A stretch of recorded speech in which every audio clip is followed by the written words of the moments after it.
Yami Abhyamasriya Viramni Taikabdan Tamadi Yami Udawada Viramni Taikabdan Tamadi Yami Surameraya Meza Pamadatana Viramni Taikabdan Tamadi Yami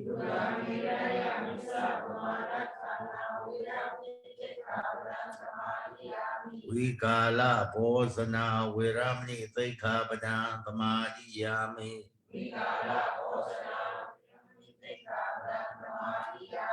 Nesa Vida Vadita Vituga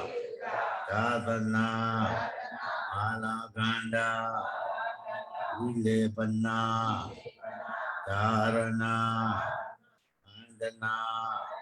Vibhutana Thana Viramni Taikabdan Tamadi Yami Ausatayana Mahatayana Viramni Taikabdan Tamadi Yami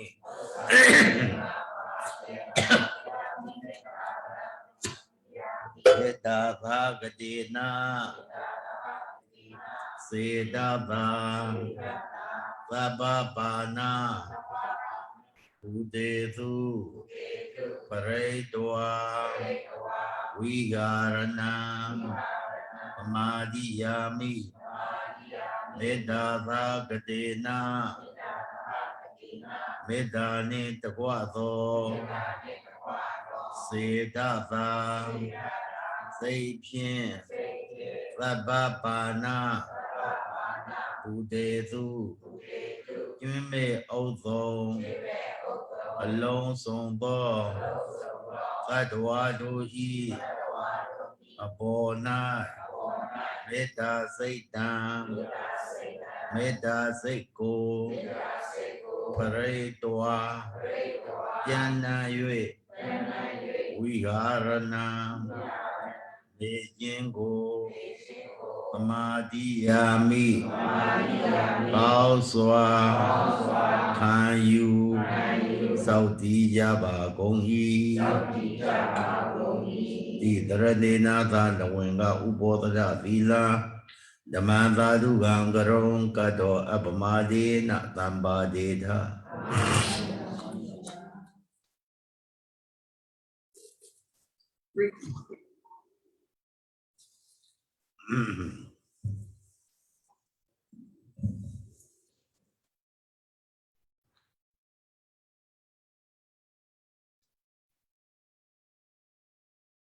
Pisaya Nedeta Palido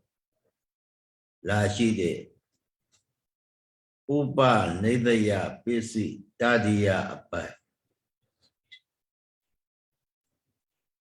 Upa Nedaya Pisi Sode Ajagodo Patamani Dudia Nega Adobe Shinshin Lini Yogi no Upa Nedaya Pisi Tima Pagadupa Nedaya Pisi Soda Amadan Akaude Fudu Ye Sao Ombo Bawadakuma Amadan Jiji de Dana Kudo Dwe Dulo Keja Bawadakuma Kaikan Timede Sila Kudo Teadrego Majuma Bao something kill Bawadakuma Bawana Loso de Samatha Bawana Vibadana Bawana so de Takutukugo Joza Bido Atoke Eddie Bawatakuma two located a Joe de Adripo Eddie a Joe de Adriga Pagaduba Nithia Sledina ဒီဘဝမှာလာပြီးတော့အကျိုးပေးအကျိုးပေးရှင်ရောက်လာတဲ့အတွက်လူလောကမှာလူဖြစ်လာပြီးတော့ဒါနကုသိုလ်ရဲ့အကျိုးချမ်းသာတယ်ဒါနကုသိုလ်ရဲ့အကျိုးကြောင့်လူချမ်းသာဖြစ်တယ်သီလကုသိုလ်ရဲ့အကျိုးကြောင့်အသက်ရှည်တယ်ဝိပဿနာကုသိုလ်ရဲ့အကျိုးကြောင့်အသိအလိမ္မာဉာဏ်ပညာကြီးကျယ်တဲ့မဉဏ်ဖူဉဏ်နိဗ္ဗာန်ထိအောင်ရတော်တယ်ဒါဘဂတုပနိတ္တယသတ္တိနဲ့ကျေးဇူးပြုတာဘုန်းကြီးတို့ဒီဥပနိတ္တယပစ္စည်းထေမှာပေါ့ပစ္စယနေတဲ့သာပါဠိတော်ထဲမှာပုရိမာကုသလဓမ္မာပုရိမာကုသလဓမ္မာပိစိမာနံကုသလနံဓမ္မာနံအနန္တရပစ္စယေအသမဥပနိတယပစ္စယေနပစ္စယော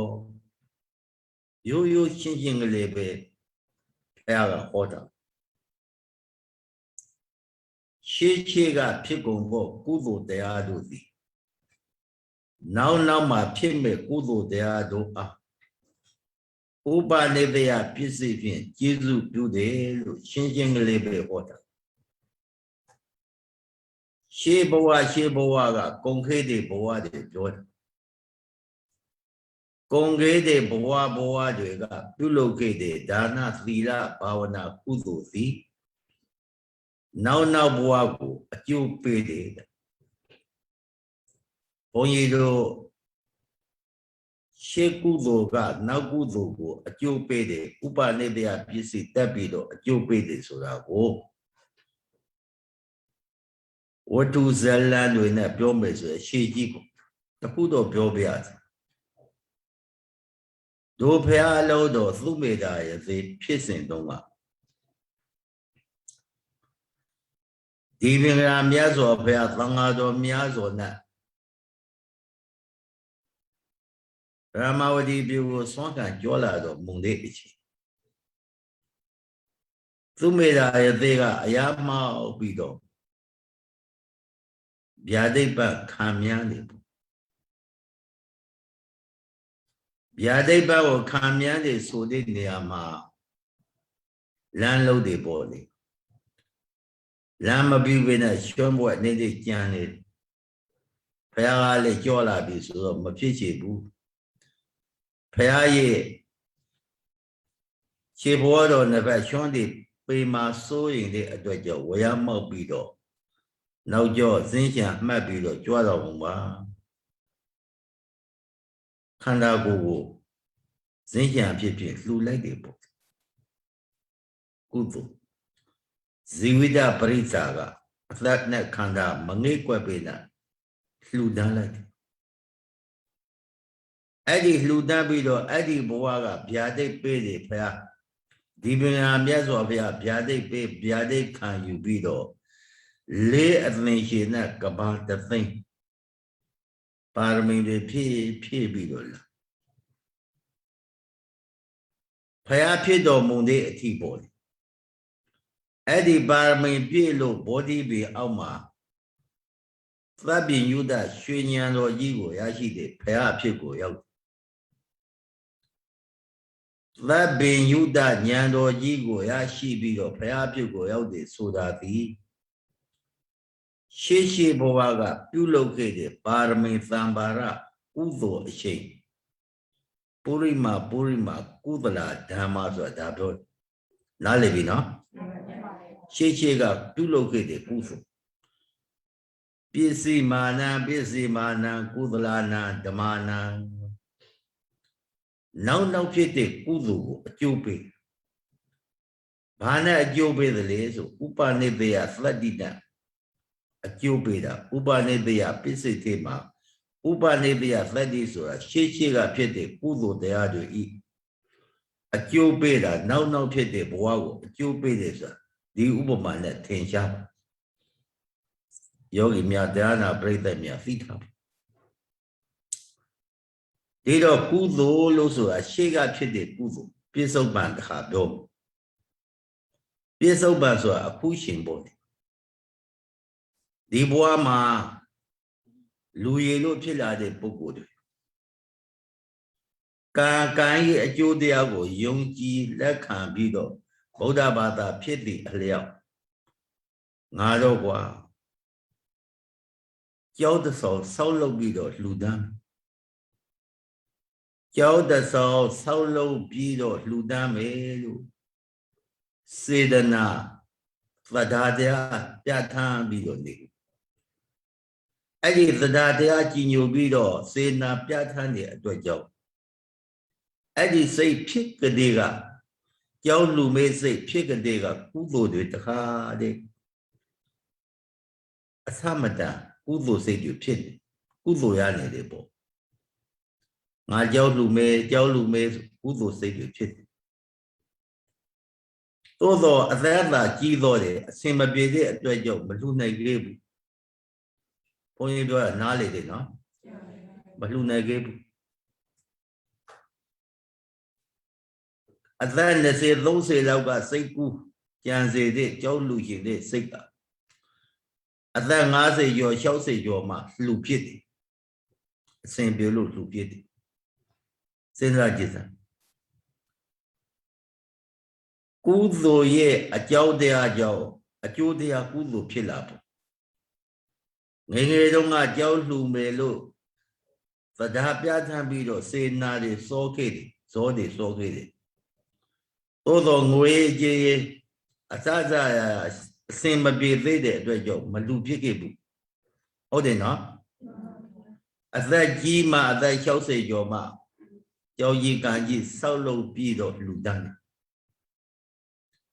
လူတန်းတာတရားလားကုသိုလ်လားကုသိုလ်ပါဗျာရှေ့ကဖြစ်ခဲ့တဲ့ကုသိုလ်စီ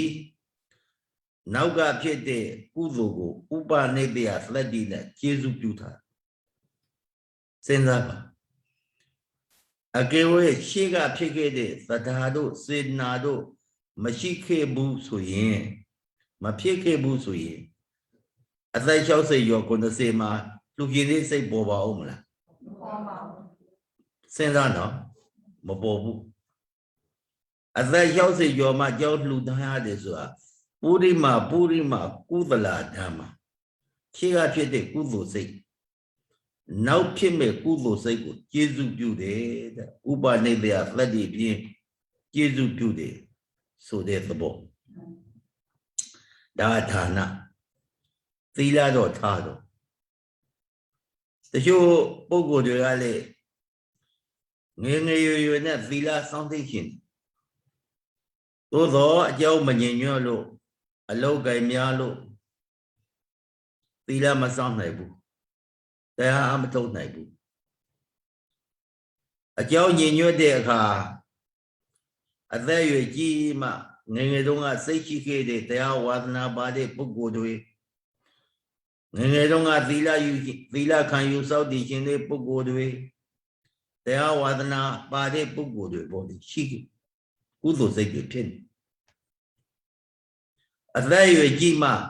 သီလခံယူစောင့်တည်ပြီးတော့တရားအားထုတ်တယ်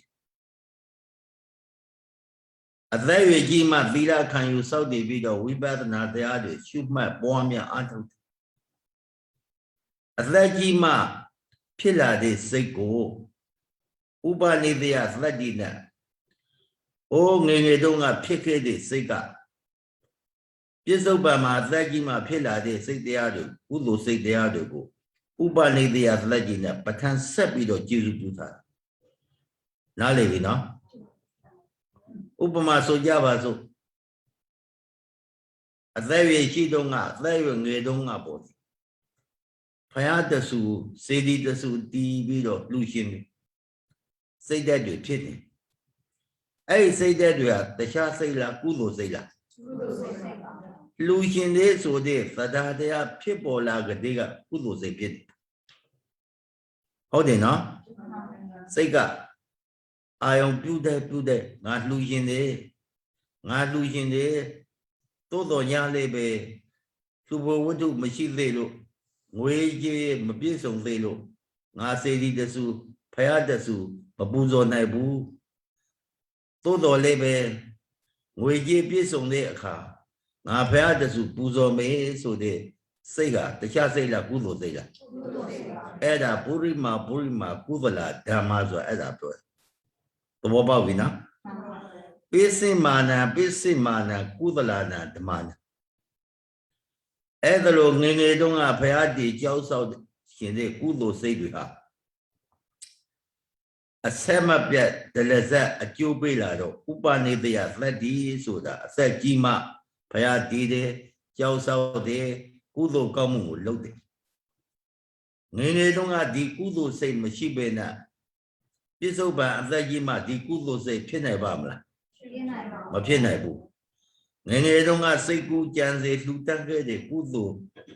အဲ့ဒီကုသိုလ်အကြောင်းပြုပြီးတော့ပြစ္ဆုတ်ပံမှာအသက်ကြီးမှကြောက်ဆောက်တဲ့ဖယားတည်တဲ့ကုသိုလ်ကောင်းမှုလုပ်တယ်ဆိုတာဒါဥပနိတယသတ္တိပဲပထမအာယုံပြုတဲ့စိတ်ကိုအာယုံပြုတဲ့စိတ်ကဒုတိယစိတ်ကိုအကျိုးပေးလိုက်တာအဲ့ဒါကြောင့်ပုရိမာရှေ၌ဖြစ်ကုန်သော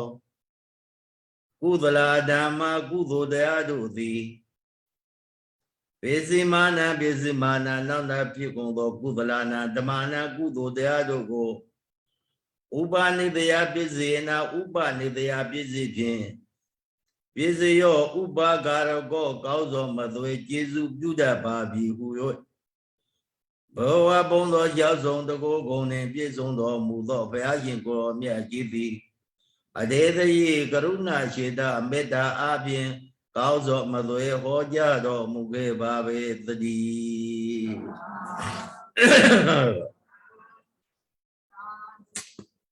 အဲ့လောက်မှတ်တာကုသိုလ်နဲ့ပတ်သက်ပြီးတော့ကဲဒုတိယပိုက်ကဘာပြောတယ်စာပိုက်ကပုရိမာကုသလဓမ္မပိစိမာ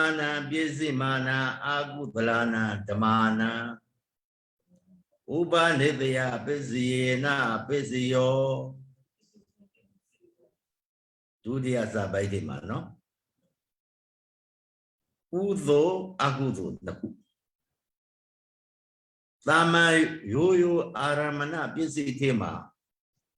ဝဏရွက်ဖက်လိုက်တဲ့ပါဠိတော်ပေါ့ပုရိမာ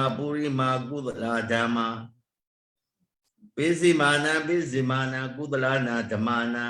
ဒါတော့ပဲရိုးတရားပစ္စည်းတွေဥပနိတယပစ္စည်းထဲမှာကေသင်စီလို့ပါလာပုရိမာကုသလဓမ္မပိစိမာနအာကုသလနာဓမ္မနာကေသင်စီဥပနိတယပစ္စယေနပစ္စယောအဲ့ကေသင်စီဆိုတဲ့ပုဂ္ဂလိအတိတ်ကိုရှင်းပြ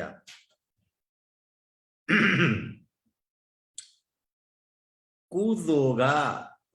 ကိုအကျိုးပြုတယ်ဆိုတာမှန်တယ်စောပိုက်က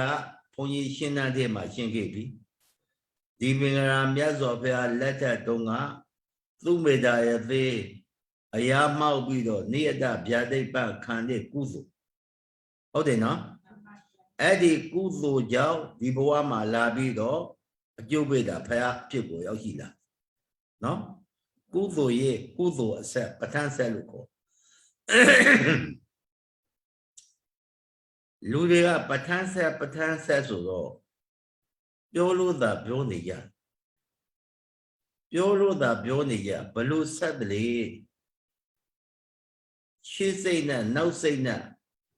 ရှေ့စိတ်ကဖြစ်ခဲ့တဲ့စိတ်ကကျေစုဥပနိတယပြည့်စုံတဲ့ကျေစုပြုလို့နောက်စိတ်ကကုသိုလ်စိတ်ပေါ်လာရှေ့ကကုသိုလ်စိတ်အခါမရှိဘူးဆိုရင်နောက်ကုသိုလ်စိတ်ပေါ်ပါမလားမပေါ်ဘူးအခုကြည့်ရှေ့ကဖြစ်တဲ့ကုသိုလ်စိတ်နောက်ကဖြစ်တဲ့အကုသိုလ်စိတ်ဟောဒီနှစ်ခုကိုရှင်းပြအာရမဏပစ္စည်းထဲမှာဘုန်းကြီးတို့တွေ့ခဲ့ရတယ်ကုသလောဓမ္မောကုသလသာဓမ္မသာအာရမဏပစ္စယေနပစ္စယော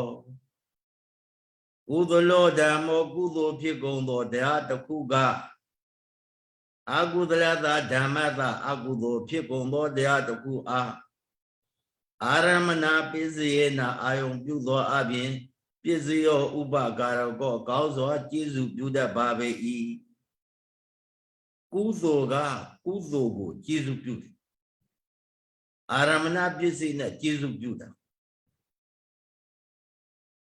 ဥပနိဒယပစ္စည်းကြတော့ကေသင်စီပါလာတာမြစ်တယ်ကုသိုလ်ကကုသိုလ်ပဲအကုသိုလ်ကအကုသိုလ်ပဲဒီနှစ်ခုကိုသေသေးရှာရှာရှင်းအောင်ပတ်တာဟာငါကုသိုလ်လုပ်နေတာအကုသိုလ်တွေဖြစ်ကုန်ပါပြီ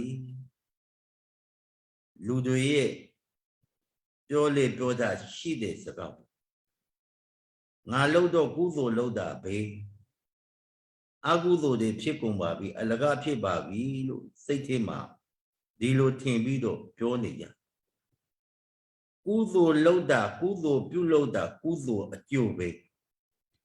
အကုသိုလ်ပြုလုပ်တာအကုသိုလ်အကျိုးပဲကုသိုလ်စိတ်ဖြစ်တာကုသိုလ်အကျိုးပဲအကုသိုလ်စိတ်ဖြစ်တာအကုသိုလ်အကျိုးပဲအကြောင်းနှမျိုးအကျိုးနှမျိုးရှိဒါကိုသေသေးချာချာနားမလဲသဘောမပေါက်တော့လူတဲ့စိတ်ထဲမှာငါကုသိုလ်လုပ်တာအကုသိုလ်ဖြစ်တာပဲတော်ပြီငါကုသိုလ်လုပ်နေတာအကုသိုလ်ဖြစ်နေတာပဲစိတ်ထဲမှာဒီလိုဖြစ်မဖြစ်ပါနဲ့ကုသိုလ်စိတ်ကဝီထိနေအားဖြင့်ဆိုတဝီထိအကုသိုလ်စိတ်ကတဝီထိကုသိုလ်နောက်မှာအကုသိုလ်မဖြစ်ဘူးကုသိုလ်နောက်မှာကုသိုလ်ပဲအကုသိုလ်နောက်မှာအကုသိုလ်ပဲရှားနေတယ်ကုသိုလ်နဲ့အကုသိုလ်ဟာတရားစီပဲအမေနဲ့အဖြူလိုပဲအဖြူကကုသိုလ်မေးတဲ့ဥစ္စာအကုသိုလ်အမေနဲ့အဖြူကဘလို့မှရောဆက်လို့မရသလိုပဲကုသိုလ်နဲ့အကုသိုလ်ဆိုတာတရားစီဆိုကြပါစို့လူတယောက်ဖယားကောပကကြောက်ကောပကအလုပ်လုပ်ကြဖယားကောပကဖယားကိုစောင့်ရှောက်တယ်ကြောက်ကောပကကြောက်ကိုစောင့်ရှောက်တယ်တရားတရားဥသိပြီးတော့ကုသိုလ်တရားတွေလုပ်နေကြတယ်အခိုက်အတန့်မသိလို့စိတ်ဆိုးတယ်တော်ပြီမလုပ်တော့ဘူးတော်ပြီအကုသိုလ်ဖြစ်တယ်ကုသိုလ်ကိုအကုသိုလ်ကဖုံးလို့မရပဲနဲ့ဒါကိုအဲ့ဒီပုဂ္ဂိုလ်ကနားမလေတော့ငါလုပ်တာအလကားပဲအကုသိုလ်ဖြစ်တာပဲလို့စိတ်ထဲမှာဖြစ်လာလို့ရှိရင်မှားလိမ့်မယ်ဝီထိအနေအားဖြင့်စိတ်အစဉ်အားဖြင့်ဆိုလို့ရှိရင်အတ္တဘုံဝင်တို့ဘဝင်ကသရဏဘဝင်ကုတ်ပြစ္ဆေဒပိဇာဒောရဝိဇ္ဇံသံပတိစေသံတိရဏဝုထောဇောကုသိုလ်ဇောဝုထောအာယုံကိုဆုံးဖြတ်ပြီးတော့ဇောကုသိုလ်ဇောတွေစောလိုက်တာပြီးကုသိုလ်ဇောကြလို့ရှိရင်ကုသိုလ်ဖြစ်တော့ပြီရှင်းပါရဲ့လားနာရှင်းပါဇောဖြစ်တော့ရင်ကုသိုလ်ဇောပဲကုသိုလ်လုံးနေပြီးတော့ပြီကုသိုလ်ဇောအဲ့ဒီကုသိုလ်လုံးပြီးမှတခါအခိုက်တန့်မှာအာယုံနဲ့မတိအာယုံနဲ့ဒေါရနဲ့မတိလို့အနိဋ္ဌာယုံဖြစ်လာတယ်အမြင်မတော်အကြမတော်ဖြစ်လာတဲ့အခါအကုသိုလ်ဖြစ်တယ်အကုသိုလ်ဖြစ်လာတော့အကုသိုလ်စိတ်ပဲကုသိုလ်စိတ်ကပြီးတော့ကုသိုလ်ရပြီးသားကိုပြုလုပ်တဲ့ကုသိုလ်ကအလကားမဖြစ်ဘူးဘောပေါက်တယ်နော်ဒါဒီရှက်အရေးကြီးတဲ့အချက်တစ်ခုကုသိုလ်လုပ်ရင်အကုသိုလ်ဖြစ်တယ်ဆိုတဲ့အချက်ကိုရှင်းပြနေတာကုသိုလ်လုပ်ရင်ကုသိုလ်ပဲအကုသိုလ်မဖြစ်ဘူးအကုသိုလ်စိတ်ကတရားပဲကုသိုလ်စိတ်ကတရားပဲသူရဲ့လားအကုသိုလ်စိတ်ကတရားကုသိုလ်စိတ်ကတရားပဲနားလည်ပြီနော်အကုသိုလ်စိတ်ကအကုသိုလ်ပဲကုသိုလ်စိတ်ကကုသိုလ်ကုသိုလ်စိတ်သည်သူစိတ်အစဉ်တိုက်ဇောကြပြီးတော့ရင်ဆွမ်းကပ်နေတယ် လက်ဝရှိပြီးတော့ကြီးညိုတယ်ကုသိုလ်ရနေကုသိုလ်စိတ်တွေဖြစ်နေသို့ကိုဆွမ်းကတ်တာကိုဘုန်းကြီးကမတေးလို့အမိတော့စိတ်ထဲမှာဘလို့နေအလိုလိုအကုသိုလ်ဖြစ်နေငါမှဖြစ်ရှက်လိုက်ရတာပြောရတာပင်လိုက်ဆိုတော့ကမစားဘူးဆိုတော့မစားတာကိုပဲအကုသိုလ်ဖြစ်နေပြီသဘောပေါက်ရဲ့လားဗုဒ္ဓဘာသာတရားဓမ္မတွေသိတာပေါ့ဘုန်းကြီးမအကုသိုလ်ဖြစ်ငါဒီလောက်ပင်ပန်းခံပြီးတော့ချက်ပြုတ်လာဆိုတော့ကမသုံးဘူးမစားစိတ်ထဲမှာမကျင်တတ်ဘူးအဲ့ဒါဘာဖြစ်အကုသိုလ်စိတ်ငကိုကတ်တုံကလက်အုပ်ရှိပြီးတော့ဝမ်းသာအားရဖြစ်တာတခြားလားကုသိုလ်စိတ်လားငကိုတုံကကုသိုလ်ရပြီးသားကုသိုလ်စောပြီးသားကုသိုလ်ပြီးတော့ပြီကုသိုလ်စိတ်မှန်ရလားလာတာကတခြားလားအကုသိုလ်လားကုသိုလ်နဲ့အကုသိုလ်ဇောရှင်းတူသလားမတူဘူးကုသိုလ်ဇောကကုသိုလ်ပဲအကုသိုလ်ဇောကအကုသိုလ်ပဲမှန်ရလားအကုသိုလ်သည်မကောင်းတဲ့အကျိုးကိုပေးလိမ့်မယ်ကုသိုလ်သည်ကောင်းတဲ့အကျိုးပေးလိမ့်မယ်တခြားစီပဲအကျိုးပေးခြင်းလေတခြားစီနော်ဇောခြင်းလေတခြားစီလက်ဝရှိတူတော့ပြီးတော့သေးသေးရှာဆွန့်ကတ်ကုသိုလ်ဇောတယ်စိတ်ကြီးလို့ကျင့်တတ်နေတယ်နှစ်သက်နေတယ်အဲ့ဒါဘာလဲဆိုကုသိုလ်ဇောတယ်ဘုန်းကြီးကမစားတော့စိတ်ထဲမှာတမျိုးဖြစ်တော့ဘာဇောအကုသိုလ်ဇောကအကုသိုလ်အကျိုးပေးမှာပဲကုသိုလ်ဇောကကုသိုလ်ကိုအကျိုးပေးပြီးပြီအကုသိုလ်ဖြစ်လာတော့အကုသိုလ်အကျိုးပေးမယ်ကုသိုလ်ကဝိသိစိတ်အစဉ်အပြင်ကြောင့်တဝိသိစိတ်ဇောတစ်ခုအကုသိုလ်ကဝိသိစိတ်အစဉ်အပြင်ဆိုစိတ်ဇောတစ်ခုကုသိုလ်နဲ့အကုသိုလ်တရားတည်တယ်ဒါကြောင့်ဗုဒ္ဓဘာသာမြန်မာလူမျိုးတွေနှုတ်ထဲမှာပေါ့လေကုသိုလ်လုပ်တာအကုသိုလ်ဖြစ်တယ်ကွာငါကုသိုလ်ပြုလုပ်တာအကုသိုလ်ဖြစ်ကုန်ပြီဒါထက်ဥပမာတင်ပြီးတော့ပြောလိုက်ဘလို့တင်ပြီးတော့ပြောတယ်ကုသိုလ်တပိငရေတပိတာပဲကွာမပြောဘူးလားကုသိုလ်တပိပဲဖြစ်ဖြစ်ကုသိုလ်ဟာကုသိုလ်ပဲငရေတပိတာပဲဖြစ်ဖြစ်ငရေဟာငရေပဲမတူဘူးနော်ကုသိုလ်ကကုသိုလ်ပဲအကုသိုလ်ကအကုသိုလ်ပဲရောပြီးတော့မကြော်လိုက်နဲ့ရောကြော်မလို့လိုက်နဲ့နားလည်ပြီနော်ရောကြော်လို့ရင်စားလို့ကောက်မှာမဟုတ်ဘူးရောမကြော်နဲ့ငါကုသိုလ်ရပြီးသားပဲအကုသိုလ်စိတ်ကအကုသိုလ်ပဲလို့ရှားနာပြီးတော့သဘောပေါက်လိုက်ပါနားလည်ပြီနော်ကုသိုလ်ကိုအမှန်ပြုပြီးတော့ဥပနိဒေယပစ္စည်းကကုသိုလ်ဖြစ်ပုံအကုသိုလ်ဖြစ်ပုံကြည့်ကုသိုလ်ကိုအမှန်ပြုပြီးတော့ကုသိုလ်ဖြစ်တာလေပြောခဲ့ပြီကုသိုလ်ကိုအမှန်ပြုပြီးတော့အကုသိုလ်ဖြစ်တာသဒ္ဒါသီလသုဒ္ဓစာကပညာသဒ္ဒါရေသီလရေသုဒ္ဓရေစာကရေပညာရေဘယ်နှချက်တော့ငါးချက်ရှိပါဠိတွေရွတ်မနေတော့ဘူးပါဠိရွတ်နားလည်မှာမဟုတ်ဘူးသဘောပေါက်တော့ကုသိုလ်ပြုလုပ်တယ်လို့ဆိုတာသဒ္ဒါတရားအခြေခံပြီးတော့ပြုလို့အထုတ်သဒ္ဒါတရားမရှိတဲ့ပုဂ္ဂိုလ်တွေမလှူရမတန်းရမပေးရနှမျိုးတွန်းတို့ပြီးတော့မိမိပစ္စည်းကိုတခါတည်းအထုပ်ပို့ကြီးနဲ့ယင်ထဲမှာပိုက်တယ်သဒ္ဒါတရားအားလေးတဲ့ပုဂ္ဂိုလ်က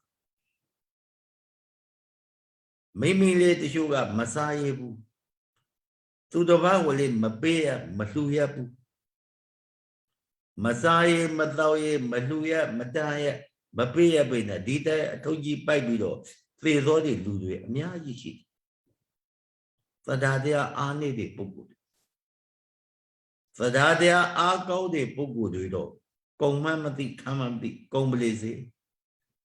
ဒါကုသိုလ်တွေပဲကုသိုလ်အလုပ်ကိုလုပ်တာပဲ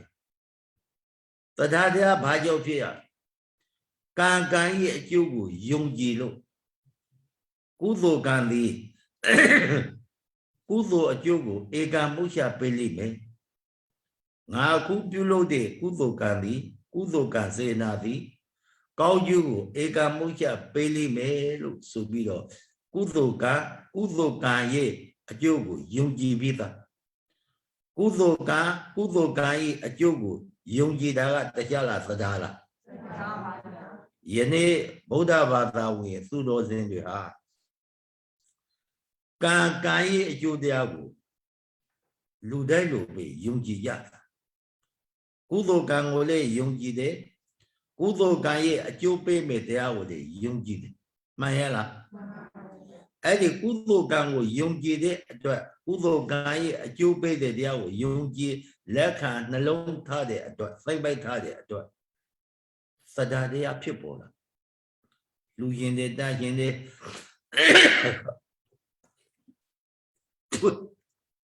ပေးရှင်တွေကမ်းရှင်တွေယုံကြည်မှုသဒ္ဒါတရားဖြစ်ပေါ်လာလူရင်ဧကနာအကျိုးရှိလိမ့်မယ်ဒီဘဝနောက်ဘဝအကျိုးရှိလိမ့်မယ်နောက်ဘဝနောက်သံဃာမှာအကျိုးရှိလိမ့်မယ်လို့သဒ္ဒါတရားကိုလက်ခံပြီးတော့လှူဒန်းကြသဒ္ဒါတရားကိုလက်ခံပြီးတော့လှူဒန်းတဲ့အခါမှာလောဘတို့မာနတို့ဒိဋ္ဌိတို့သဒ္ဒါတရားကိုအမိန်ပြုပြီးတော့လောဘဒိဋ္ဌိမာနဆိုတဲ့တရားတွေဖြစ်တတ်တယ်လောဘဘယ်လိုဖြစ်တယ်လဲဒီကုသိုလ်ကောင်းမှုကံကြောင့်အခုလှူရတဲ့ဆွမ်းလှူရတဲ့ကုသိုလ်ကြောင့်ကြောက်လှူရတဲ့ကုသိုလ်ကြောင့်သင်္ကန်းလှူရတဲ့ကုသိုလ်ကြောင့်ဘဝနောကသံဃာမှာဖြစ်လေတဲ့ဘဝမှာလူချမ်းသာနတ်ချမ်းသာဖြစ်ရပါလို့ဤလို့စိတ်တွေကလူဘဝလူချမ်းသာနတ်ဘဝနတ်ချမ်းသာဗျမဘဝဗျမချမ်းသာစသည်အပြင်ချမ်းသာခြင်းတစ်ခုကိုလိုချင်လို့မျောကိုးပြီးတော့လှူတဲ့အလူလောဘဥသိပြီးတော့အလူလောဘဥသိတဲ့အလူလိုချင်မှုကိုအကြောက်ပြုပြီးတော့လှူတဲ့အလူမှန်ရလားသဒ္ဒါတရားကိုအကြောက်ပြုပြီးတော့လှူလိုက်တဲ့အတွက်ကြောင့်လောဘဖြစ်နေတယ်သဒ္ဒါတရားကကုသိုလ်ပဲလောဘကဘာလဲအကုသိုလ်သဘောပေါက်ပြီနော်သဒ္ဒါတရားကဘာလဲလောဘကအကုသိုလ်သဒ္ဒါတရားကိုအကြောက်ပြုပြီးတော့အကုသိုလ်ဖြစ်တော့ပြီကုသိုလ်ကိုအမိန်ပြုပြီးတော့အကုသိုလ်ဖြစ်တော့ပြီအကုသလောဓမ္မောကုသလောဓမ္မောအကုသလသဓမ္မတကုသိုလ်ကိုအကြောက်ပြုပြီးတော့အကုသိုလ်ဖြစ်တော့သဒ္ဒါတရားကကုသိုလ်လောဘကအကုသိုလ်ကုသိုလ်ကိုအမိန်ပြုအကြောက်ပြုပြီးတော့အကုသိုလ်တွေဖြစ်တာဒါတခုမှတ်တာဒိဋ္ဌိလောဘမာနတချို့လှူတဲ့ပုဂ္ဂိုလ်တွေငါလောက်လှူတဲ့ပုဂ္ဂိုလ်မရှိဘူးငါသာလှူနိုင်တယ်သူများငါလို့မလှူနိုင်ဘူးအလှူရှင်ဆိုပြီးတော့ထောက်လွှားတဲ့မာနဖြစ်တယ်တလွှားလောနဲ့တခါတည်းကြံတဲ့လူတွေကိုအလှူရှင်ကမလေးစားသလိုဖြစ်တယ်ငါသာလှူနိုင်တာငါတော့လှူတဲ့ပုဂ္ဂိုလ်မရှိဘူးစိတ်ထဲမှာဒီလိုထင်မှတ်လို့ရှိရင်အဲ့ဒါတခြားလားမာနလားကဲကုသိုလ်ကိုအမှန်ပြုပြီးတော့ဘာဖြစ်တယ်အကုသိုလ်ဆိုတဲ့မာနမဖြစ်ဘူးလားကုသိုလ်ကိုအမှန်ပြုပြီးတော့အကုသိုလ်ဆိုတဲ့မာနဖြစ်တယ်ကုသိုလ်ကိုအမှန်ပြုပြီးတော့ဒိဋ္ဌိဖြစ်တယ်နံပါတ်3ချက်မှတ်တာဒါအရေးကြီးတဲ့အချက်တစ်ခုရှင်းပြတာပဋ္ဌာန်းပါဠိတော်ထောက်ပြီးတော့အရေးကြီးတဲ့အချက်ကိုပြောနေကုသိုလ်ကိုအမှန်ပြုပြီးတော့လောဘဖြစ်တယ်ကုသိုလ်ကိုအမှန်ပြုပြီးတော့ဘာဖြစ်တယ်မာနဖြစ်တယ်ကုသိုလ်ကိုအမှန်ပြုပြီးတော့ဘာဖြစ်တယ်ဒိဋ္ဌိဖြစ်တယ်သဒ္ဒါလို့ဆိုတာကယုံကြည်မှုကုသိုလ်ဒိဋ္ဌိဆိုတာမှားယွင်းမှုသဒ္ဒါတရားကဘုရားတရားသံဃာရဏသုံးပါးကိုယုံကြည်တယ်သဒ္ဒါအစစ်ပဲဘုရားတရားသံဃာရဏသုံးပါးကိုကိုးကွယ်တယ်အဲ့ဒါသဒ္ဒါတရားအစစ်ပဲ ကိုယ်ဝေတဲ့နေရာမှာပေါ့ဘေးဘရာကိုကြောက်ပြီးတော့ကိုယ်ဝေခြင်းယောဂဖြစ်တဲ့အခါယောဂပြောက်အောင်လို့ကိုယ်ဝေခြင်းစီဘောရဲ့ကြတဲ့အခါစီဘောရဲ့တက်အောင်လို့ကိုယ်ဝေခြင်းစသည်အပြင်ကိုယ်ဝေခြင်းအမြင့်မြတ်ရှိတယ်တကယ်သဒ္ဒါတရားအစိမ္ပန္နကိုယ်ဝေတာသည်အကျိုးရှိပါတယ်လောဘယမနကိုယ်ဝေတာသည်အကျိုးမရှိဘူးဒါတော့ပဲမှတ်တာပေါ့ဒီတော့ရင်ဒိဋ္ဌိလို့ဆိုတာကမလူရှင်မပေးခြင်းဘူးမှားတဲ့အယူကိုယူထားမှားတဲ့သိကိုသိထားသူလို့ဘာအကျိုးရှိမလဲကုသိုလ်ရတယ်ဆိုတာမျက်စိနဲ့မြင်ရတာလည်းမဟုတ်ဘူးလက်နဲ့တွေ့ရတာလည်းမဟုတ်ဘူးမျက်ဝါးထင်ထင်မြင်ရတာမျိုးမဟုတ်ဘူးပိဿံကိုယုံပဲရှိတယ်ငွေကိုယုံပဲရှိတယ်ဘာမှအကျိုးမရှိဘူးလို့စိတ်တွေကဒီလိုယူနေတဲ့အယူဒီလိုသိနေတဲ့အသည့်အတရားလားဒိဋ္ဌိသိလားဒိဋ္ဌိမှားတဲ့ပဒါတရားကလှူရှင်တယ်တတ်ရှင်တယ်ပေးရှင်တယ်ကရှင်ဒိဋ္ဌိတရားကမလှူရှင်ဘူးနှမျိုးတည်းမပေးရှင်ဘူးသဒ္ဒါနဲ့ဒိဋ္ဌိကဖြောင်းဖြောင်းကလေးစန့်ကျင်နေတယောက်နဲ့တယောက်မတူဘူးသဒ္ဒါကလှူရှင်တယ်ဒိဋ္ဌိကမလှူရှင်ဘူးအဲ့ဒီမလှူရှင်တဲ့ဒိဋ္ဌိကိုသဒ္ဒါတရားကိုအကြောင်းပြုပြီးတော့ဥပနိဒေယပြည့်စုံတက်လို့ဖြစ်တာလေရှိဒီတော့ဥပနိဒေယပြည့်စုံဆိုတာဒီဒိဋ္ဌိကြောင့်လည်းပဲဒိဋ္ဌိကိုအကြောင်းပြုပြီးတော့ဥပနိဒေယဖြစ်တာလေရှိဒါတော့ဒါကြောင့်သတ္တာသီလသုတ္တစာကသီလရှိတဲ့ပုဂ္ဂိုလ်နဲ့ဒီတိုက်ကိုပေါ့သီလရှိတဲ့ပုဂ္ဂိုလ်ငါသာသီလရှိတယ်ငါလောက်သီလရှိတဲ့ပုဂ္ဂိုလ်ဘယ်သူမှမရှိဘူးဒီတိငါးပါးသီလခါဝဲပစုံရည်တို့မြေးတယ်ဥပုံထဲမှာ၈ပါး၉ပါးသီလကိုခံယူစောင့်တည်ပြီးတော့ကျင့်သုံးတယ်ငါလောက်သီလရှိတဲ့ပုဂ္ဂိုလ်တယောက်မှမရှိဘူးဆိုရင်တရားရအဲ့ဒါမာနလားပစ္စယုပ္ပန္နသီလကိုအကြောင်းပြုပြီးတော့ပစ္စယုပ္ပန္နမာနဖြစ်ကုသိုလ်ကိုအကြောင်းပြုပြီးတော့ဘာဖြစ်နေအကုသိုလ်ဖြစ်နေပြီမှန်ရလားဒီတော့သမာဓိကလည်းဒီတက်ပြီ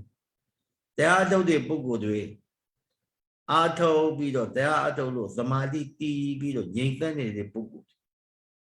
သမာဓိမတည်တဲ့ပုဂ္ဂိုလ်ကအပြစ်မြင်တာဟာလုံးနေတာပါအလကားဟာလုံးနေတာပါဟုတ်မှာမဟုတ်ပါဘူးဟောကြည်စမ်းပါဦးအပြစ်မြင်တာ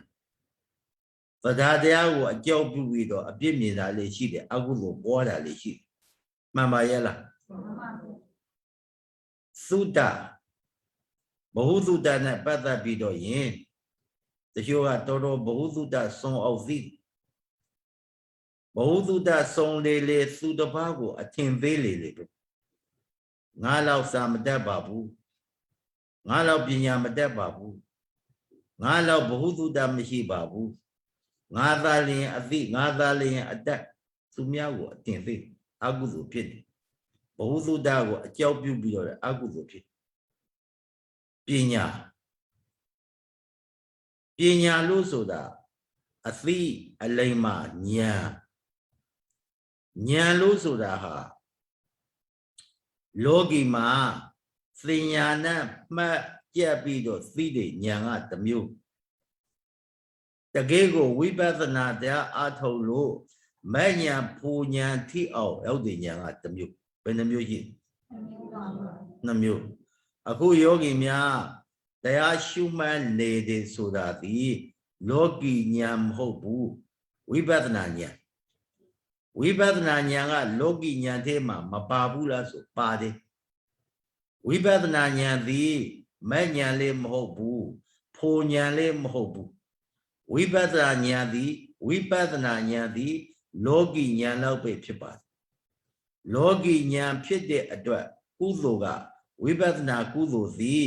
မဟာကုသိုလ်လည်းမဟုတ်ဘူးကာမဝဇ္ဇရကုသိုလ်ပဲဖြစ်ပါတယ် မကုသိုလ်လေးမဟုတ်ဖို့ကုသိုလ်လေးမဟုတ်မဟကုကုသိုလ်လေးမဟုတ်ပေတာကာမဝဇ္ဇရကုသိုလ်ဆိုတဲ့ကုသိုလ်ပဲဖြစ်ပါတယ်ကာမဝဇ္ဇရကုသိုလ်စီကာမသုဂတိမေဝပဋိသတေဇနေတိကာမဝဇ္ဇရကုသလံပိကာမဝဇ္ဇရကုသိုလ်စေနာတိကာမဝဇ္ဇရကုသလံပိကာမဝဇ္ဇရကုသိုလ်ကောင်းမှုကစေနာတိကာမသုဂတိယေဝကာမစေတပုံ၌သာလျှင်ပဋိသတေကိုဇနေတိကောင်းစွာဖြစ်စေတတ်၏တချို့ထင်နေရဝိပဿနာတရားအားထုတ်လို့ရှိရင်တခါတည်းနိဗ္ဗာန်ပဲရောက်တော့မလို့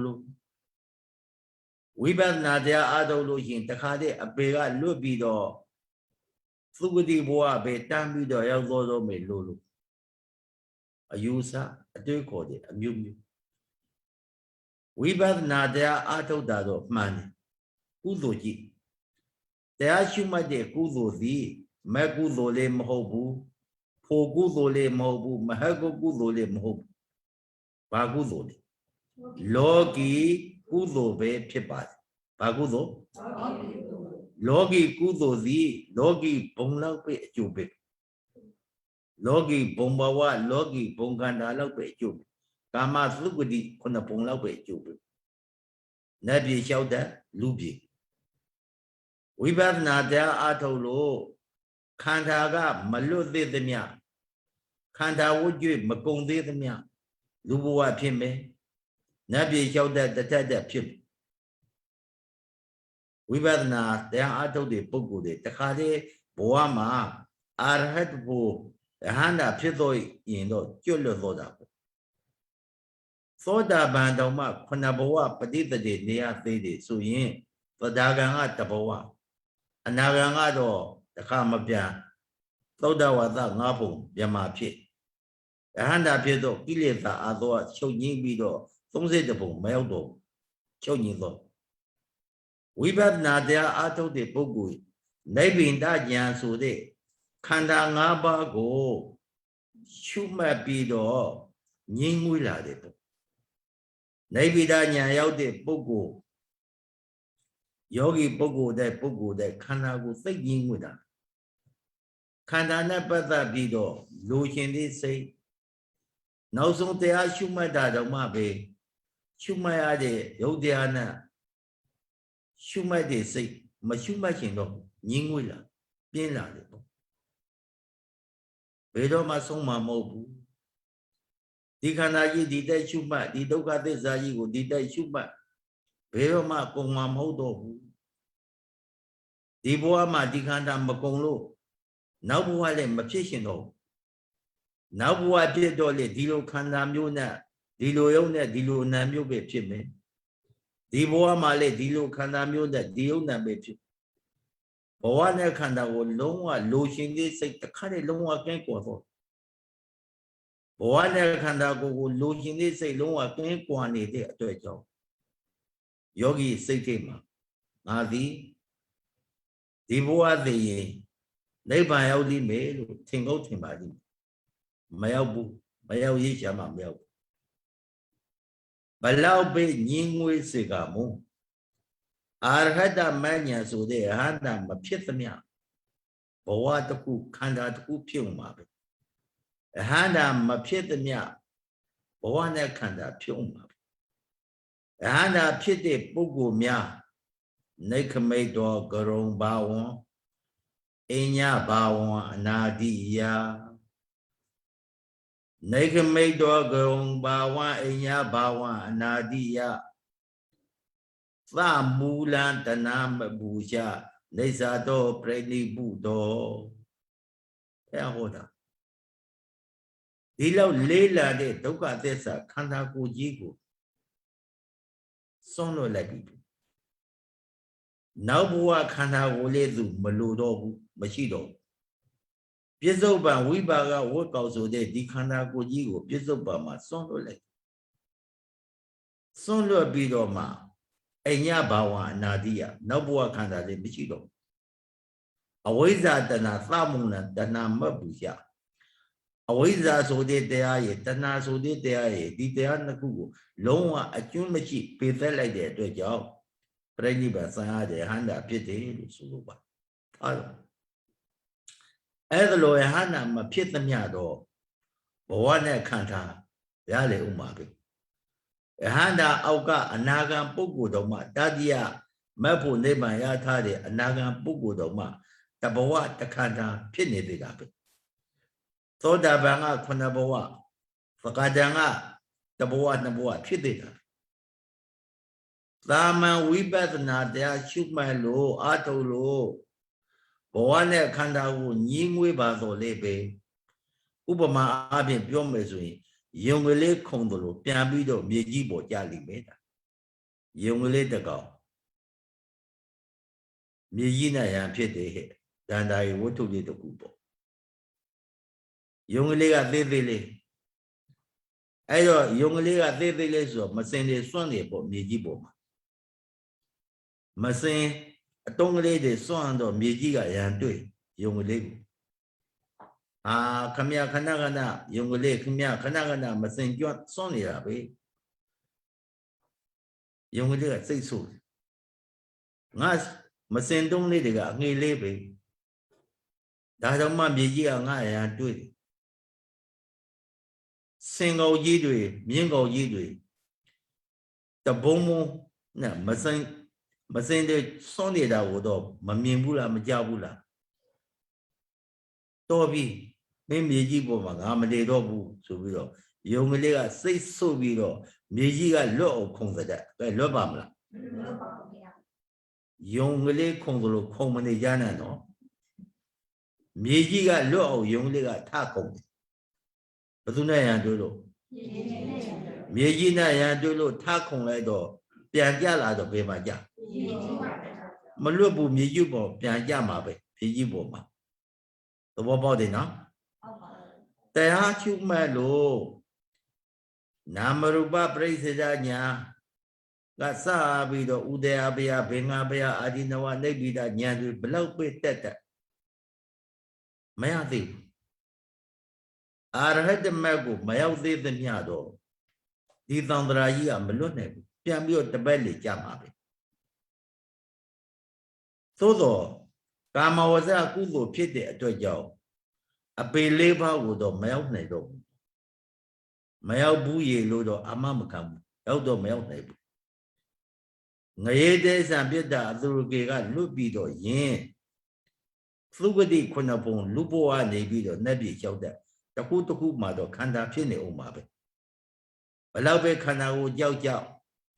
ဘလောက်ပဲခန္ဓာကိုညင်းငွေခန္ဓာတော့ဖြစ်နေအောင်ပါသဘောပေါက်တယ်နော်ကောက်ပြီဝိပဿနာတရားအထုတ်တဲ့အသိကပညာလို့ခေါ်ပါအဲ့ဒီပညာကသဒ္ဒါနဲ့နှိမ့်ရှင်ပြီးတော့အလုပ်လုပ်ရတယ်သဒ္ဒါတရားသိပြီးတော့ထက်သန်လို့ရှိရင်ပညာကအားနေဆုံးပညာတရားသိပြီးတော့ထက်သန်လို့ရှိရင်သဒ္ဒါကအားနေပြန်သဒ္ဒါနဲ့ပညာညှိပြီးတော့လုပ်ရတယ်တရားရှိမှတ်တဲ့ပုဂ္ဂိုလ်တွေတရားမှတ်လိုက်တဲ့အခါကျတော့သဒ္ဒါတရားသိအားကောင်းတဲ့ပုဂ္ဂိုလ်ကစူးစူးဆက်ဆက်ခန္ဓာဖြစ်ပေါ်နေတဲ့တရားတွေစူးစူးဆက်ဆက်မှတ်ဘာပဲဖြစ်ဖြစ်တုံးတိုက်ကြားကြိုက်မက်ဆရာရှိမှတ်မှာပဲဆိုပြီးတော့သဒ္ဒါယုံကြည်မှုနဲ့တခါတည်းမက်ဖို့နိဗ္ဗာန်ဧကန္တရလိမ့်မယ်ဆိုပြီးတော့သဒ္ဒါတရားနဲ့စူးစူးဆက်ဆက်မှတ်ပင်မှတ်냐ဆိုလေသဒ္ဒါတရားတော့အားကောင်းနေပါရဲ့ဝိပဿနာဉာဏ်ပညာနောက်ကမလိုက်တော့သဒ္ဒါတစ်ခုတည်းနဲ့နိဗ္ဗာန်ရောက်နိုင်ပါမလားအလွေအချော်အမှားမှားဖြစ်တတ်တယ်မှတ်တာသဒ္ဒါအားနေပြီးတော့ပညာအားကောင်းတဲ့ပုဂ္ဂိုလ်အသိလိမ္မာဉာဏ်ပညာဝိဇ္ဇာအမောဟဆိုတဲ့အတိုင်းပညာအားကောင်းပြီးတော့တချို့ကပညာတတ်တဲ့ပုဂ္ဂိုလ်ပညာအသိဉာဏ်အားကောင်းတဲ့ပုဂ္ဂိုလ်တွေကသဒ္ဒါတရားအားနေတယ်ယုံကြည်မှုသဒ္ဒါတရားအားနေတယ်ဝိပဿနာတရားရှုမှတ်တဲ့အခါမှာပညာအသိဉာဏ်နဲ့ပဲတခါတည်းရှောက်ပြီးတော့အကုန်သိစရာဥဒ္ဓမြအကုန်လုံး သိနေသို့တော့သိတာသိတယ်အဲ့ဒီတရားပေါ်မှာယုံကြည်မှုမရှိဘူးတန်တရားနဲ့သိတာမျိုးပေါ့ဘုန်းကြီးတို့ဒီသီဟိုကျွန်းပေါ့သေလင်္ကာနိုင်ငံဘုံတော့မဟာဝါဒကာလဆိုရင်တက္ကကြီးတယောက်ရှိခဲ့ဘူးအဲ့ဒီတက္ကကြီးကနှစ်ပေါင်း30လုံးတရားထုတ်တာဘယ်လောက်ကြာလဲနှစ်ပေါင်း30တရားထုတ်တာဘာတရားကိုအားထုတ်သလဲဒုတင်္တကာရ32ပါးသောကွဋ္ဌာသအယုစုသမထကမ္မထံပေါ့30တိတိနှစ်ပေါင်း30တိတိတရားအားထုတ်တာဘာမှတရားရဲ့အရေးယုံတစ်ခုမှမတွေ့ဘူးနောက်ဆုံးပီတိပတ္တိပီတိဆိုတာနှစ်သက်တယ်ပတ္တိဆိုတာကိုယ်ရောစိတ်ရောငြိမ်းအေးတယ်အလင်းရောက်တော့ဘာတော့ဩဘာသဆိုအလင်းရောက်တော့ဘာတော့ဘာတစ်ခုမှမမြင်ဘူးဒုက္ခပဲသူများတွေတရားအားထုတ်တော့ပီတိဆိုတဲ့နှစ်သက်မှုနဲ့ငြိမ်းပြီးတော့ရှုမှတ်နေကြပတ္တိဆိုတဲ့ကိုယ်ရောစိတ်ရောယုံနာနှစ်ပါးငြိမ်းအေးပြီးတော့ငြိမ်းအေးတဲ့အတ္တခံစားပြီးတော့ရှုမှတ်ဩဘာသဆိုတဲ့အလင်းရောက်မျက်စိထဲကအာယုန်ထဲမှာထင်တာတယ်ပေါ့အစိမ်းရောအဝါရောအဖြူရောဖရာရောက်ရှိတော်လို့ပေါ့နမိတ်စိတ်ကောင်းငါမှတော့ဘာအလင်းလေးမပေါ်ဘူးဘာနမိတ်မှလည်းငါမှဒီလောက်အနှစ်30အထုတ်တာဘာမှမတွေ့ဘူးသူစိတ်ထဲမှာတန်တရားဖြစ်လာတယ်သေခါနေငါအားထုတ်တဲ့တရားများမှားနေရောလားငါအားထုတ်တဲ့တရားများလွေးနေလို့လားဖယားဟောတော်မူတဲ့တရားများလွေးမှားနေလို့ငါတရားထုတရားမြတ်ကိုမရတာလားလို့စိတ်ထဲမှာဒီလိုဖြစ်ပြီးတော့သေသောတော့ဘယ်မှာသွားဖြစ်လို့မှတ်ဂင်းငါမြစ်ထဲမှာယူဇနာ30လောက်ရှည်တဲ့မိကြောက်ကြီးပိတ္တမိကြောက်ကြီးဆိုဖြစ်တယ်မိကြောက်ကြီးဆိုဖြစ်တယ်ဘိုက်ဆာလွန်လို့တစ်ခါမျိုးပြီးဆိုစီ60လောက်ဂေးတွေမျိုးရတယ်ဘယ်လောက်ကြောက်စရာကောင်းသဒ္ဒါတရားအားနေတော့ပညာတရားအားကောင်းပြန်တော့လေဒီလိုဖြစ်တတ်တယ်ဒါကြောင့်သဒ္ဒါနဲ့ပညာဝိရိယနဲ့သတိထားပြီးတော့တရားအထုရပြီးတော့ဒီဥပနိဒေယပစ္စည်းနောက်တစ်ပုဒ်ကဘာလဲအပြာဂတပုရိမာကုသလာဓမ္မာပစ္စည်းမာနအကုသလအပြာဒါနာဓမ္မာနာအနန္တရပစ္စယေနဥပနိဒေယပစ္စယေနပစ္စယောအသက်ကြီးလာတော့သတိရော့လာပြီ။အိုလာတဲ့လက္ခဏာပြလာပြီ။ဥပနိဒေယပစ္စည်းပုရိမာကုသလာဓမ္မာပစ္စည်းမာနအပြာဒါနာဓမ္မာနာဥပနိဒေယပစ္စယေနပစ္စယောဟောဒီပုတ်ပြန်ရှင်းပါအပြာဂတလို့ဆိုတာဘာလဲစာပေနဲ့တော့မပြောတော့ဘူးဟောဒီခန္ဓာကိုယ်ကြီးအပြာဂတယုတ်ကြီးအပြာဂတဆိုတာဟောဒီဝိပါကဖြစ်တဲ့ဝိပါကဗျာဂတကရိယာဗျာဂတဆိုတာရှိဝိပါကဆိုတာဒီခန္ဓာကိုယ်ကြီး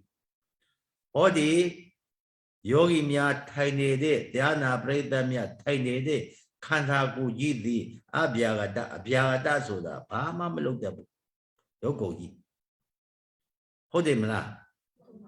ဒီခန္ဓာကိုယ်ကြီးကဘာမှပြုလုပ်တတ်တာမဟုတ်ဘူးအဗျာဂတဝိပါကအဗျာဂတတဲ့နောက်ဘဝတုန်းကကုသိုလ်ရဲ့အကျိုးကြောင့်ဒီအဗျာဂတရုပ်ကိုယ်ကြီးဖြစ်တာနားလည်ပြီနော်ဒီအဗျာဂတရုပ်တရားနံတရားကိုအကြောင်းပြုပြီးတော့ကုသိုလ်လုပ်ရှင်ကုသိုလ်တခုလုပ်တယ်ဆိုတာလွယ်ကူနဲ့အောင်မြင်သွားတာမဟုတ်ဘူးဆိုကြစို့ဆွန့်ကပ်မယ်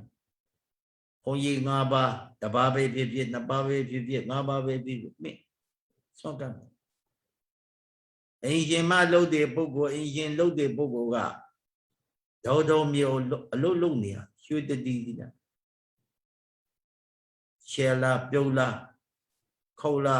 ထစ်လာနဲ့မှန်ရလားခေါတဲ့တယ်ဆိုလူမြခုတ်နေတာမဟုတ်ဘူးငါခုတ်ဟုတ်လားအသားတွေခုတ်တာပေါ့ရှယ်လာပြုတ်လာနဲ့အင်ရှင်မလှုပ်တဲ့ပုဂ္ဂိုလ်ကလည်းတခါရွှေတတိကြောက်ချက်ပြုတ်မိနာကပ်ပြီးတော့ချက်ပြုတ်ကာယိကဒုက္ခကိုယ်နဲ့ပတ်သက်ပြီးတော့မဆင်းရဘူးလားဆင်းရသလားဆင်းရပါဘူးလောက်ရတာသိဆင်းရတာပြီဘုန်းကြီးတို့ရတာအေးစေးထိုက်ပြီးတော့စားတာချက်ပြုတ်တဲ့လူတွေသနာစရာသိကုန်သိဆင်းရတာကဆုံလာကြီးတွေပဲဆိုမိနာကြရတာပိုးတော့ဆင်းရသေးကြိုက်ထားတော့သို့သောအဲ့လိုဆင်းရဲတဲ့ကာယိကဒုက္ခဝိပါကပြာကတဆိုတဲ့ခန္ဓာကိုယ်ကြီးဒုက္ခအရင်ပြုပြီးတော့ကုသိုလ်ယူတာပြောတာပါဆွန်ကက်လိုက်တဲ့အခါပွေပွေရရဟင်းတစ်မျိုးငါတစ်မျိုးဝတ်သားကြက်သားအသာမျိုးစုံနဲ့ခုံပေါ်မှာစဝေးပေါ်မှာတင်ပြီးတော့ဆွန်ကက်တယ်။တန်ငါ၅ပါးကတကားတဲ့ဆွန်ဖုံးပိတ်ဆွန်ကက်တဲ့တကားမလင်မြဆွန်ကက်လက်ဝဲလေးရှိပြီးတော့ဣဒမေပုညအာသဝကယံဝဟံဟောတုဣဒမေပုညအာသဝကယံဝဟံဟောတုဣဒမေပုညနိဗ္ဗာနသာပစ္စည်းဟောတုဘုန်းကြီးကဆိုပြီးနောက်ကလိုက်စိတ်ထဲမှာကုသိုလ်စိတ်တွေတပွေးပွေးတပွေးပွေးတဖွာဖွာတဖွာဘယ်နဲ့ဖြစ်မနေဘူးလားအဲ့ဒီချိန်မှာကုသိုလ်ဖြစ်ဆုံးပဲကုသိုလ်စိတ်တွေဖြစ်နေပြီငါပင်ပန်းသလောက်ကုသိုလ်တွေရနေပြီပင်ပန်းသလောက်ကုသိုလ်တွေရပြီမနဲ့တမနဲ့လုံးချက်ပြုတ်နေတာအခုတော့စိတ်ကြီးပြီးတော့ကာယိကသုခကိုချမ်းသာစေတိကသုခစိတ်ချမ်းသာကုသိုလ်တွေရအဲ့ဒါဘာကြောင့်လဲကြည့်ကုသိုလ်ကိုအကြောင်းပြုပြီးတော့အပြာတယုတ်ကိုကျေစုပြုတာဥပနိတယပြည့်စုံတဲ့ကျေစုပြုတာကိုကုသိုလ်ကိုအကြောင်းပြုပြီးတော့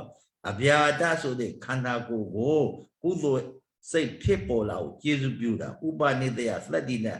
ဥပနိတယပြည့်စုံတဲ့ကျေစုပြုလို့ခေါ်ဒီတော့အဲ့ဒီမှာသုံးချက်နော်နံပါတ်1ပါလေကုသိုလ်ကကုသိုလ်ကိုကျေစုပြုတဲ့အချက်တစ်ခုနံပါတ်1မှတ်တာကုသိုလ်ကကုသိုလ်ကိုဥပနိတယပစ္စည်းနဲ့ကျေစုပြုတဲ့တစ်ချက်နံပါတ်2ကုသိုလ်ကအကုသိုလ်ကိုဟုတ်လားဥပနိတယပစ္စည်းနဲ့ကျေစုပြုလို့မရဘူးအာရမဏပစ္စည်းနဲ့သာကျေစုပြုတာဥပနိတယပစ္စည်းနဲ့ကျေစုမပြုနိုင်ဘူးပေသင်စိပါနေတော့တားထားလို့ကုသိုလ်စီကုသိုလ်စိတ်ကုသိုလ်လုပ်တဲ့အခါကုသိုလ်စိတ်ဖြစ်တယ်ကုသိုလ်စိတ်ပြီးမှအကုသိုလ်စိတ်ဖြစ်လို့ရှိရင်အကုသိုလ်စိတ်ပဲမှန်ရလားကုသိုလ်နဲ့အကုသိုလ်နဲ့ဝိသီအစဉ်အားဖြင့်ဝိသီနှစ်ခုချပြီးတော့ပြရလိမ့်မယ်စိတ်နဲ့စိတ်ပေါ့ကုသိုလ်ပိုက်ကကုသိုလ်အပိုက်ပဲအကုသိုလ်အပိုက်ကအကုသိုလ်အပိုက်ပဲမှတ်တာနော်ကုသိုလ်လုံးလို့အကုသိုလ်မဖြစ်ဘူးကုသိုလ်လုံးလို့အကုသိုလ်မဖြစ်ဘူးလူတွေခုနကပြောခဲ့တဲ့အတိုင်းကုသိုလ်လုပ်တာအကုသိုလ်ဖြစ်တယ်ဆိုတဲ့စကားဟာသဘောမပေါက်နားမလည်လို့ဖြစ်တာပါကုသိုလ်လုပ်ရင်ကုသိုလ်ပဲဖြစ်မယ်အကုသိုလ်မဖြစ်ဘူးအကုသိုလ်ပြုလို့ရင်အကုသိုလ်ပဲဖြစ်မယ်ကုသိုလ်မဖြစ်ဘူးနားလည်ပြီနော်နံပါတ်2ပုတ်နံပါတ်3ကပါလေကုသိုလ်ကြောင့်ကုသိုလ်ကအဗျာဒကိုဥပနိတယသတ္တိနဲ့ကျေစုပြုပုရိမာကုသလာဓမ္မာဘေစီမာနံကုသလာနအဗျာဒါနဓမ္မာနဥပနိတယပစ္စယေနပစ္စယောအဗျာဒဖြစ်တဲ့ခန္ဓာကိုယ်ကြီးကုသိုလ်လုပ်ရှင်လို့တရားတရားရှိလို့ဖရာကိုကြည်ညိုလို့တရားကိုကြည်ညိုလို့သံဃာကိုကြည်ညိုလို့ဆွမ်းလူသားခြင်းသံဃာတော်ကိုကြည်ညိုလို့ဆွမ်းကြွေးတယ်ဆွမ်းလူသားခြင်းနားလည်ပြီနော်ကုသိုလ်စိတ်ပေါ့တရားစိတ်ပေါ့အဲ့ဒီကုသိုလ်တရားတရားကြည်ညိုတဲ့တရားတရားကုသိုလ်စိတ်ကိုအကြောင်းပြုပြီးတော့ရင်ရှယ်ရပြုံးရဟောမပင်မဘူးလားပင်မတာအပြာကတယုတ်ပင်မနေတယ်ချွေတတိကြတယ်ပင်မနေပင်မအကျိုးပြုလိုက်တဲ့အခါจิตစံအဗျာတသဓမ္မသာအဗျာတယုတ်ကိုကုသိုလ်ကကျေစုပြုဘလို့ကျေစုပြုတယ်ဆွမ်းကတ်တဲ့အခါဝန်တာတဲ့စိတ်ဆွမ်းကတ်တဲ့အခါတခါပီတိဖြစ်တဲ့စိတ်မဖြစ်ဘူးလား ကုသိုလ်ကအဗျာဒကိုဥပနိတယသတ္တိနဲ့ကျေစုပြုတဲ့အပိုက်ပါပဲဒီ၃ပိုက်ကိုပဲဒီနေ့တဏှာယုတ်တွေမှာနာကြပါမနက်ဖြန်စတုထပိုက်တပတ်နဲ့ပြစ္စမပိုက်နဲ့နင်းကိုလျှောရမယ်ဒါကြောင့်ပဋ္ဌာန်းဒေသနာတော်ဥပနိတယပစ္စည်းကိုနာခံမသားတဲ့ကုသိုလ်ကောင်းမှုကစေနာတို့ကြောင့်ဒုက္ခကသိရှုံးကြီးအဖြစ်တဲ့နိဗ္ဗာန်ချမ်းသာတရားတော်မြတ်ကိုဝိဘဝတိုးတိုးနဲ့ရောက်လွယ်ရလွယ်နေကြပါစေတည်း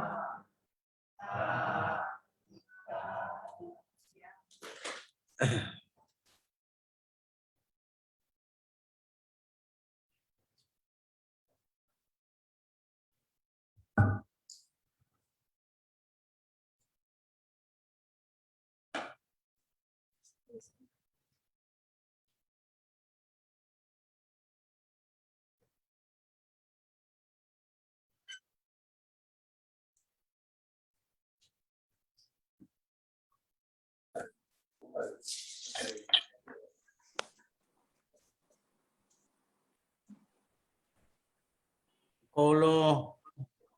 တရားနာပရိသတ်တွေနားလေကြသလား နားလဲပါတယ်ဖေ နားလဲပါတယ်ကိုဘုန်းကြီးဖေ နားလေတဲ့ဒီအတိုင်း